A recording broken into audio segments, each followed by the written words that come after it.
I've got some information about the new game mode fantasy challenge. Double game week 34 has been announced, which means I'm also going to talk about chip strategy. There's a bit of a decision to make, I think, on who is the best captain for game week 30. So I'm going to go through a lot of information to try and help you decide. And finally, it might be a good time for you to use the wildcard chip, either this game week or the game week after 31. So I've put together a wildcard draft to talk through. These are my thoughts going into game week 30.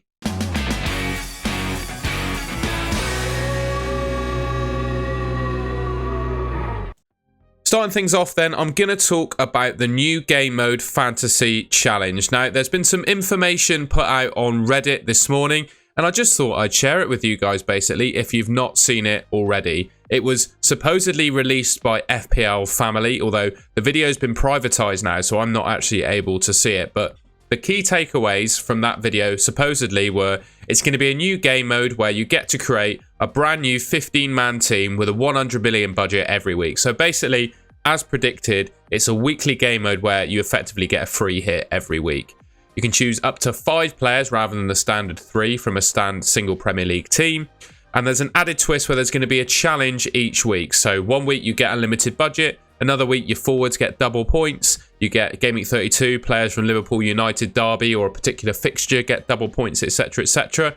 You can create and join mini leagues with your friends, similar to how, obviously FPL is played currently. And also there are going to be prizes every week for the top scorers. So that sounds quite exciting, to be honest. And I think the obviously idea behind it is for less invested or engaged managers later on in the season. There's still a way that they can, Premier League can get people attracted to the game. So I really like the game mode. I think it's a good idea, good addition to the game. It should bring more players along and keep them engaged for longer. So well done FPL, and I'm excited to see how it goes.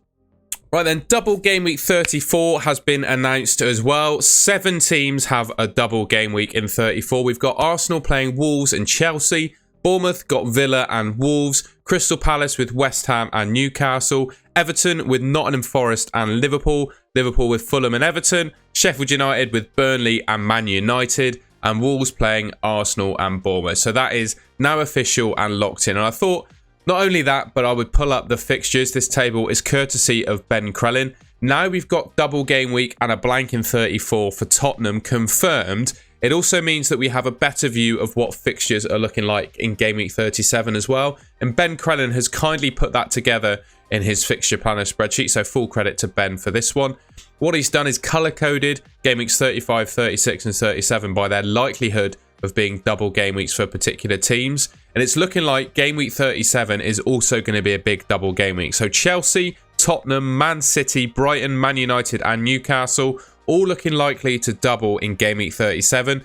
We've also got a potential additional double game week chucked in there for Chelsea and Tottenham. This could be in 35, more likely to be in 36, as according to Ben Crellin.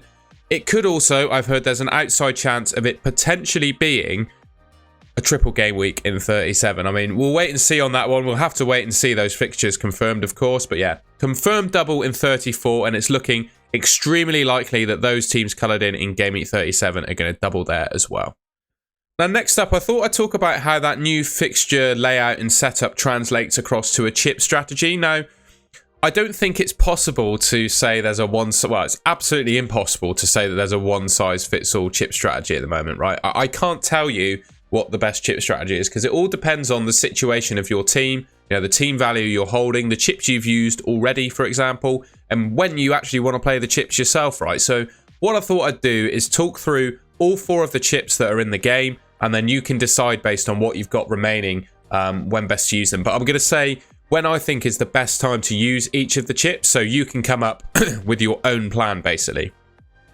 So the free hit then, if you were patient or built your team to get through game week 29 without having to use it, and you've got your 3 free hits spare, I think there are 2 opportunities where you can use it, right? Game week 34, as we know, is going to be a double for Liverpool, Arsenal, Bournemouth, Crystal Palace, Wolves, Everton and Sheffield United. It's going to be a double game week with Spurs blanking. So if you've got a lot of Spurs players and not particularly well suited for the double and to maximise the number of players you have for that double, it could be a good time to use it. Game week 37 is a likely double for Chelsea, Tottenham, Man City, Brighton, Man United and Newcastle.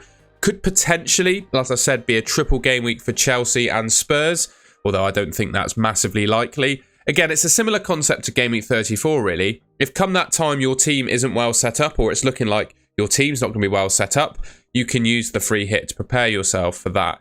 I'd also suggest that Game Week 37, I don't know, we don't know that far in advance what's happening with the league. It could be that the league title, top four, etc. is already decided. And some of these teams, I'm looking at Man City, Man United, Newcastle, Chelsea, Tottenham, etc. They might want to rotate in those game weeks. I think the league's going to go and the top four is going to go right to the wire. So I don't think that's a massive, likelihood. But if that is the case, and you're predicting that to be the case, where there could be some heavy rotation in 37, it might be a great opportunity to use your free hit then to maximise players that you think are actually going to play both games of the double. For me, if I were to pick one opportunity out of the two to use it, I think I'd say Game Week 34. But again, it's entirely dependent on your team. Next up, we've got the triple captain. And again, I see a couple of opportunities where you can use that. Game Week 34 is a double for Liverpool, Arsenal. I think there are probably 3 or 4 players that I would consider using the triple captaincy on based on how they've been getting on this season. I'd obviously say Haaland, I'd say Salah, Son, and probably Saka as well. Those are my sort of 4 options I would use the chip on. So Salah and Saka both have a double in 34. So that's an opportunity to use it. Game Week 37, Man City play. I wouldn't say other than Son, there's a real outside chance. Man City and Tottenham likely to have a double. And there's an outside, like I said, an outside chance that Chelsea and Spurs could triple game week in 37. Now, I don't think that's massively likely, but a triple captain on Son when he's got 3 fixtures in a game week could be pretty amazing. For me, I'm probably favouring on game week 34, probably using it on Mo Salah, or game week 37 on Haaland or Son, if they're still fighting for their various positions in the league. But yeah, I think those are the 2 game weeks where you can use your triple captain. So the wildcard then, I think quite a lot of FPL players are going to be eyeing up a Game Week 30 or 31 wildcard. And I think there are a few good reasons why. To prepare yourself quite nicely for the double game week in 34, I think, you can set up your team a few weeks in advance of that. And also, if you don't have Salah and Son, who I think are going to be really good options over the next few game weeks, Salah in particular being probably the best captain in 30 and 31. Son's an argument as well for Game Week 30.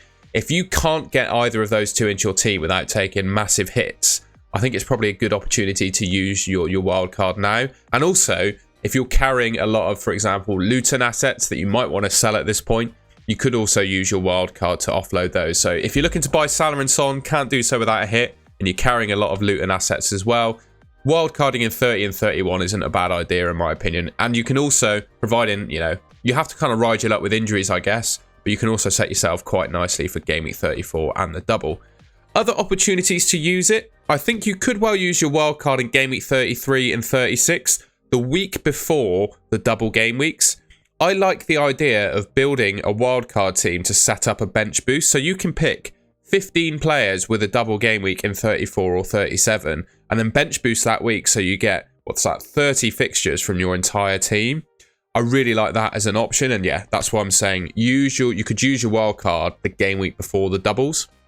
And yeah, just a bit more info, I guess, on the bench boost. I think there are a couple of opportunities to use that. Game week 34 and 37. I think if you're wild carding in game week 30 or 31 to try and set your team up for game week 34, then potentially bench boosting in 34 could be a way to play it. You could obviously pick 15 players with a double for 34. Again, you kind of have to ride your luck with injuries. We could see some injuries between now and that point. You might have to sell some players that get injured, but I don't hate the idea of wildcard in 30-31, bench boosting in 34, or of course wildcarding in 33 if you're happy with your team, and then bench boosting in 34 as well to maximise that. And likewise, you can use it in game week 37 as well. I think it's pretty obvious, really. The best time to use a bench boost is a double game week where you don't plan to use another chip, and I think 34 and 37 are emerging as the best opportunities to do that. So I just wanted to cover captaincy quickly for Game Week 30 because I think there are 3 options. And looking at the FPL review expected points, we've got Salah as the number 1, Son closely behind number 2, Haaland and Palmer. Now Haaland's got Arsenal, so personally, Arsenal are the best defence in the league, and I've just got a bit of doubt about Haaland in Game Week 30, and I think you can go for one of Salah, Son and Palmer as captain. Let me know in the comments what you think, but I think this could be the week to diverge or go away from Haaland, particularly considering I imagine there's players that don't even have Haaland in their teams at the moment. So what I thought I'd do is I'd look at the FPL review expected points and show you guys that to see what the FPL review algorithm suggests is the best captain. They're saying Salah. And what I'd also thought I'd do is put together a bit of a stats comparison. So we've got the 3 players compared by their stats across the season, their attacking returns, then also the fixtures that they've got, right? I don't think looking at this actually helps you come to a conclusion. I think you really have to look at the stats yourself and come to the conclusion yourself. For me, there's not an obvious captain this week between Salah, Son and Palmer. When you look at the stats, Salah probably leads it, 1.02 expected returns per 90. Son probably just in second place, just because he's on pens and slightly more goals than Palmer. But Palmer, I mean, he's really close in terms of stats with Son, right? 0.69 expected returns per 90. I mean, I don't know what I was saying about pens. Obviously, Palmer's on penalties too. So I say Salah's probably clear in terms of stats. And then Son and Palmer are probably joint second place. And then when you look at the fixtures that each team has got, so we saw FPL Review had Salah as the top player for expected points. Salah, defensively wise anyway, probably has the worst fixture of the 3 teams. Brighton are actually a pretty good defence. They've conceded across the season a number of goals, 44, but their XGC is actually not too bad. And over the last 5 games, it's only 5 compared to Luton, who are on 13.84, and Burnley, who are on 9.18. So when you look at the quality of fixtures, I think Son is way out in front. Luton at home is one of the best fixtures you can literally ask for in terms of an attacking player, right? They're hopeless defensively at the moment, and you can see that in their stats. Brighton, not doing too badly, and Burnley, well, they're certainly not middle of the road. They're one of the worst defences in the league. But in terms of these 3 teams comparatively, they're sort of middle of the road. So in terms of stats, Salah takes it. In terms of fixtures, I think Son takes it, which is a real toss-up in terms of captaincy. I think based on that, I think you probably take Palmer out of the equation and say the captaincy is between Salah and Son. And I've got to say, there's not a whole lot to split the 2 players. They're both at home. Let me know in the comments who you're going to captain. And finally then, I just thought I'd talk through a wildcard draft. Now, it's really hard to pick. It's really hard to pick one based on team value. I could pick 3 or 4 different wildcards based on your various chip strategies or the amount of money you have in the bank, etc. What I thought I'd do is I kind of went middle of the road with team value. So you could build this team if you had 105 million, in team value. So it might be a bit expensive if you've not done so well in terms of transfer profit, or you might be able to afford some slightly better players if you've done well. But I think in large points, the structure of this team will remain the same regardless of the value you have, and 1 or 2 changes could be made. So with 105 in team value, I've gone for Kelleher and Raya as my 2 goalkeepers. I think Kelleher at the moment looks to be a good option, although we really need that news on whether Alisson is going to make a return or when he's going to be back. We know Ederson's injured at the moment as well, so Ortega comes in at a similar price. You could go for him, or you could just go for Areola or Dubravka as a cheap goalkeeper, and then maybe double up with Petrovic or someone like that from Chelsea if you want to.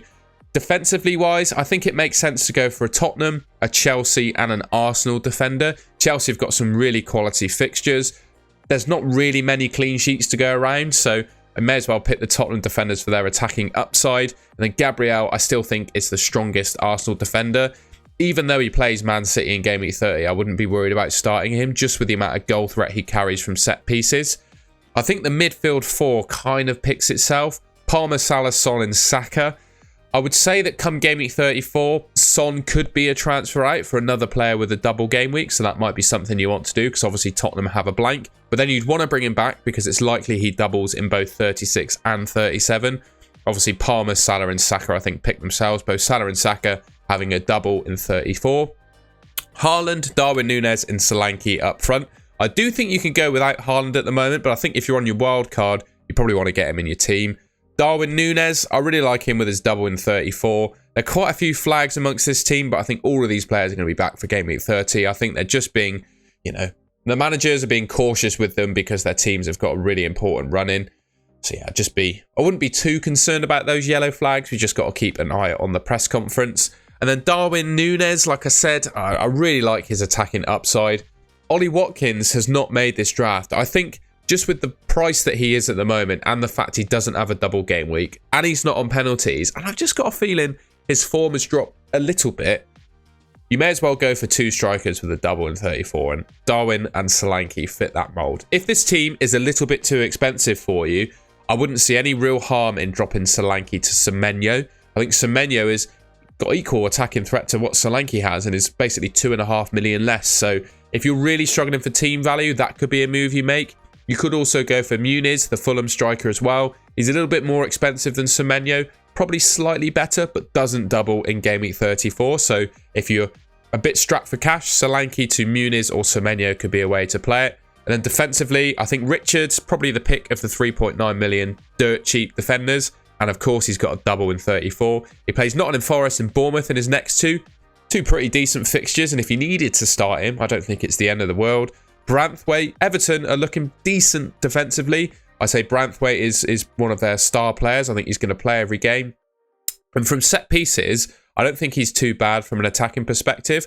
So yeah, I don't mind Branthwaite as an option. And of course, doubles in Game Week 34. And Sarabia, currently the penalty taker for Wolves. Obviously, that's dependent on who is actually fit in their team. But at 4.7 million for a player with a double in 34, I think it makes sense to go for him. So by and large, I think most people's wildcard drafts will look quite similar to this. You know, if you're looking to pick the best one, with a few changes depending on your team values. So yeah, this might not be the perfect draft for you, but hopefully by talking through alternative options for some of these players, I've helped you out.